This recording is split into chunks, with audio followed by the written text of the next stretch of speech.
Акционерное общество «Якутская птицефабрика» под руководством Министерства сельского хозяйства также принимает участие в восстановлении коровников в селе Бескёль.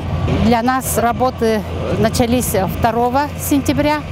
В работе приняли участие из 6 человек бригада добровольцев из числа сотрудников Якутской птицефабрики. Это наша шефская помощь индивидуальному предпринимателю Максимовой Наталье Гаврилевне.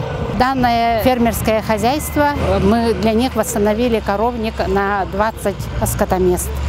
Материалы, все это самого фермерского хозяйства, наши сотрудники приняли участие в строительстве. Мы, с одной стороны, очень рады тому, что мы также приняли участие, внесли свою лепту в то, чтобы пострадавшие люди, пострадавшие хозяйства были восстановлены. В целом, в данной местности сгорело 19 домашних птиц.